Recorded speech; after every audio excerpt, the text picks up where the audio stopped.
आप लोगों को बहुत बहुत शुभकामनाएं। एक बहुत ही सुंदर सा गीत है माता जी का, आप लोग सुनिए, आनंद लीजिए। सातो बहनी झूलेली झूलनावा सपनवा देखो हे मैया। सातो बहनी झूलेली झूलनावा सपनवा देखो हे मैया। दुआरा पे ब्रह्मा जी सृष्टि रचावे, दुआरा पे ब्रह्मा जी सृष्टि रचावे। सरस्वती नाचली अंगनवा सपनवा देखो हे मैया। सरस्वती नाचली अंगनवा सपनवा देखो हे मैया। सातो बहनी झूलेली झूलनावा सपनवा देखो हे मैया।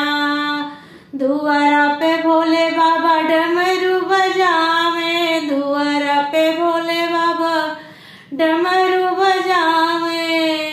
गौरा मैया नाचली अंगनवा सपनवा देखो हे मैया।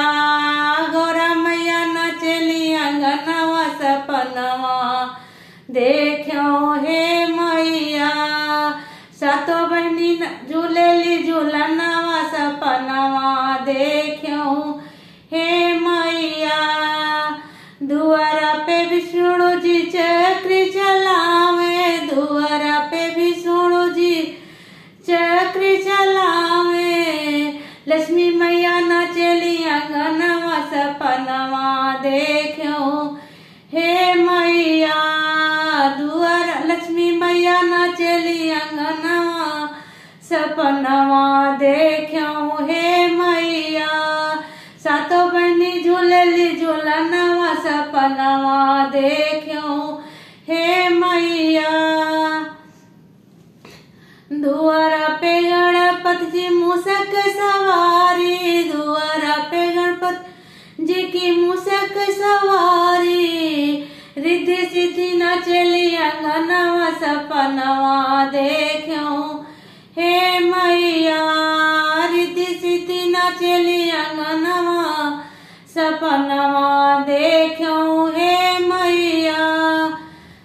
सातो बहनी झूलेली झूलनावा सपनवा देखो हे मैया। जय माता दी। गीत कैसा लगा आप लोग जरूर बताइएगा।